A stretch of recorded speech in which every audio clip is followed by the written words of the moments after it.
Hi, and welcome to my little corner of the internet. Today we are going to be doing something super fun. We are doing my 26 for 2026. I know a lot of people are stopping this challenge this year because 26 is like a quarter of the books people read, or a half of the books people read every year. And a lot of people are just challenging people to stop this challenge, which is fine. But I've actually never done this, so I think it would be absolutely so fun. And I'm setting my reading goal at 100 books for 2026. So I think this will help me push to get to that 100 book goal. I am super excited to do this, to be honest, because I'm kind of adding some stipulations to help me get some reads off of my own personal shelf. So as for my challenge personally, it has to be a book I already own.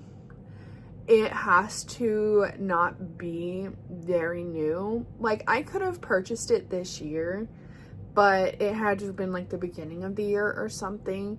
I think all of them follow that guideline at least. Obviously, I have so many books, I can't even keep track at this point. And next year, I'm doing like a 3-month book buying ban minimum. So yeah, I feel like this is going to help me conquer my shelves. Not only that, I just get some reads off there that I have been choosing not to pick up, or felt like there was something better that I could pick up. So this is going to help me a lot. The first one I'm adding to this list is Hello Stranger by Catherine Center. I've had this book like a year and a half or so, and I have never reached to pick it up. So I wanted to put this one on the list. That way I make sure I get to it. I have never not liked a Catherine Center book, so I feel like there's not even an excuse as to why I haven't picked this one up. The next one I added to here already breaks one of my rules, but it's fine. Just ignore that. It is Her One Regret. Now, this one is one of the newest book of the months. It's newly published and everything, but I feel like because of the immense amount of books that I own and how many books I'm looking forward to reading, this one may get pushed to the back burner if it's not on this list. And I honestly feel like it's going to be a really good, solid book, so I want to put it on this list to ensure that I do read it next year. The third one is one that I'm going to have to push myself to read. It is A Tree Grows in Brooklyn. Me and my best friend have our own little personal book club, and we read a book every month together, and we talk about it, and we allow ourselves to have like 1 or 2 skips. And when we bought this, it was like 2 or 3 years ago. She gifted me this because she really wanted to read it. And I started it and I just could not get into it. It was so thick and kind of historical, and that's just not my vibe. Or if it is, I have to be really in the mood for it. And so I really want to give this a fair chance when I'm not in a reading slump. So I'm adding this to the list to make sure that, I can finally talk to her about this after multiple years of having this on my shelf and not even touching it. The fourth book on this list is a very similar situation, and she is sitting right here. We're talking about The Priory of the Orange Tree by Samantha Shannon. This one recently had a second book come out, as well as, I think there's like 3 now, but they're not. Like, one's a prequel, I don't know. But this one, fun story, is when I first restarted my reading journey in about like 2020-ish, I immediately picked this one up. And back then I didn't read a lot of fantasy, and so as I was reading this, I really did not understand at all what I was reading. And I got like halfway through and realized I didn't comprehend anything, so I got rid of it. And then like 2 years ago, I was like, wait, I want to give this another shot. I love fantasy. And so I picked it back up. And so now I really need to read it, and I'm determined, honestly, to finish this. And I'm really hoping that I like it. Maybe if I like tab or highlight or something, I'll like it. Or it'll help me understand. I usually don't do that just because I feel like it takes longer, and I'm not one of those people that really love to tab and highlight, but sometimes I feel like it can help provide context or help me think about things more. So Number 5 is Wild Dark Shore. This was like one of like the top books, or one of the most talked about books of early 2025, I think. After I saw all the good reviews, I went back and I purchased it and I was like, this is gonna be great, and then I didn't touch it. So it's getting added to my list so that I can make sure that I read it this coming year. The next one is also another one of these situations. It is The Hotel Nantucket. After I heard everybody raving about this book in like 2023 and 2024, something like that, I went and purchased it, and then I didn't read it. And I really want to. It sounds like it's going to be such a fun time, and it would be my first book by Ellen Hilderbrand, so I feel like I need to give it a shot. The next one is by Cara Stone, and this is Promise Me Sunshine, another similar boat. Everybody talked about it. I bought it. I'm terrified because sad books make me sad, and I'm pretty sure this is a very sad book. So, number 8 is Water Moon.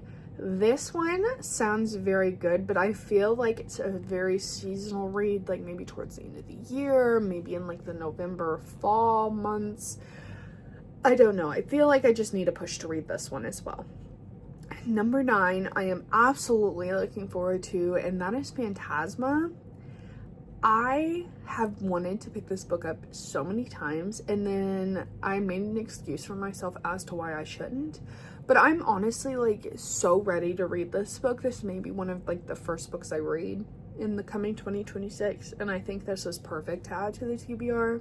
Number 10 is The Housemaid by Frida McFadden. I wanted to add this book to the TBR because 1, it's been sitting on my shelves for a while, and 2, the movie just came out and everybody is talking about how the movie is so much better than the book, but everybody also gave the book 5 stars, and I feel like I am totally missing out, and I need to read this book so that I can watch the movie, because I'm one of those people that do not like to read books without watching the movie.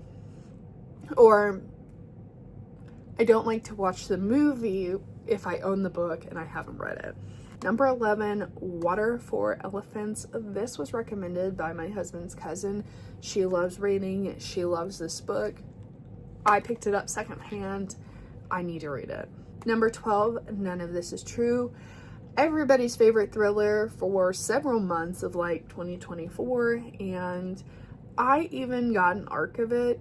Like I was given it through like Facebook.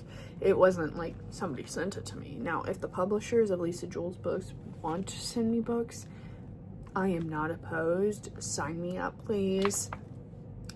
But yes, I have this book, and I love Lisa Jules. She's one of my favorites, and I haven't read it, so we're gonna get to it in 2026. I'm honestly so determined to complete this challenge. Like, you won't even believe how many life changes I'm planning to make in 2026, and how accountable I'm fixing to hold myself to become a better person. Not just a better reader, a better individual overall. Number 13, The 7 Husbands of Evelyn Hugo. I've had this one for a long time. It feels historical to me. It's gonna have to be a push to read it. It's the same thing with books like Atmosphere and Carrie Soto is back. Like, they are not my vibe, so I need like a strong shove in the right direction to read them, and then I love them. And that's what The 7 Husbands feel like to me, because it just feels like I'm not gonna like it, but if I do read it, I'm gonna really, really like it. And my best friend said it is so good, so I just need to read that.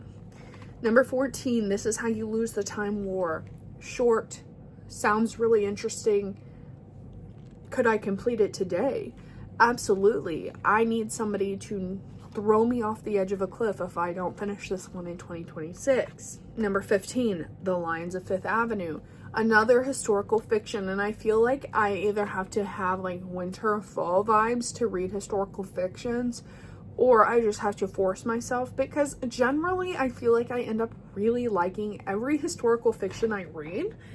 I just can't fathom picking them up for some reason. And The Lions of Fifth Avenue is by Fiona Davis, and I read her book The Spectacular, and it was 5 stars. I cried. I loved it. It was so good, and I have a feeling if her other books are just as good, I am going to have a new favorite author if I can just make myself read them. Number 16, A Fall of Ruin and Wrath.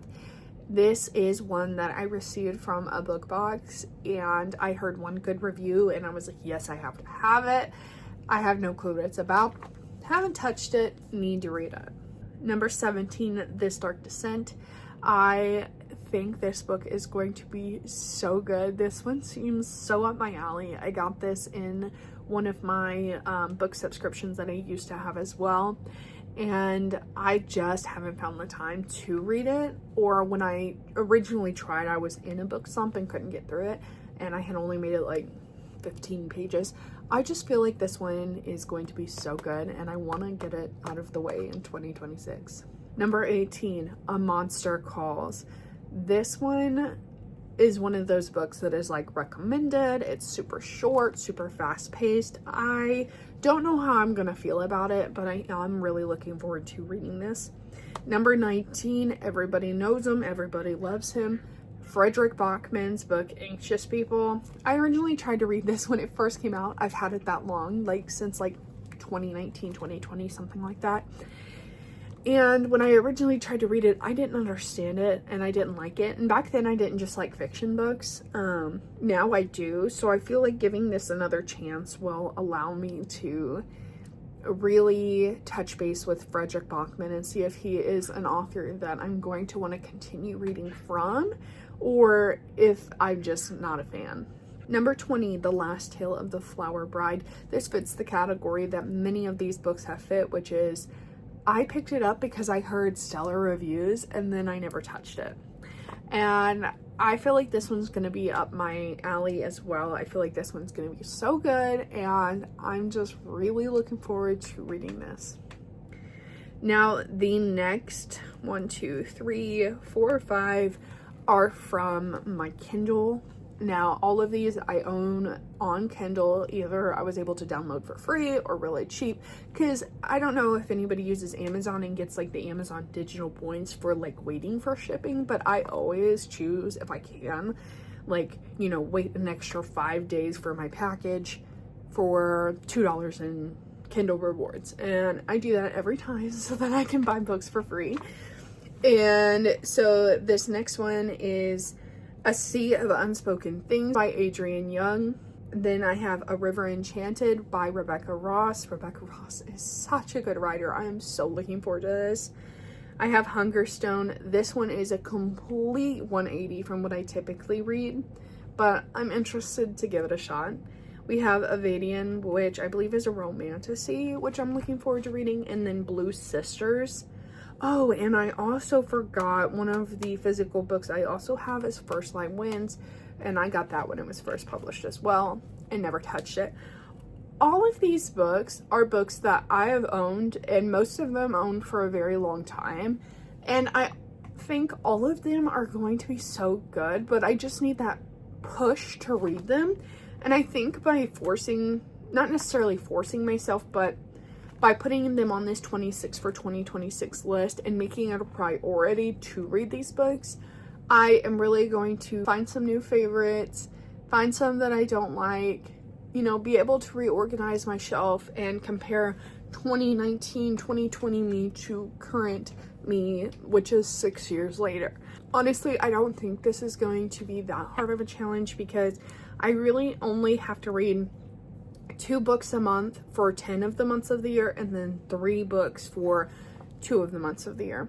And this is allowing me to pick off my shelves and making it a priority to pick off my shelves versus buying new books and immediately reading them or going to the library constantly. And the library is a very good resource, but I have so many books. I honestly already have library books that I already need to read. And that is why I really want to push myself to read off my shelves, because I would love to say, you know, like 90% of the books on my shelf I've already read instead of like 25%. It's a sad reality, but I am looking forward to this challenge. I'm looking forward to challenging myself to just really shop my own library next year as well. If you liked this video or you have any ideas for future videos from me, feel free to comment them. Feel free to subscribe, like, whatever these bottom icons say to do. go ahead and click them for me if you don't mind. And if you have any feedback, comments, what you liked, what you didn't like, feel free to drop them down below. I hope you guys have a wonderful day and see you next time.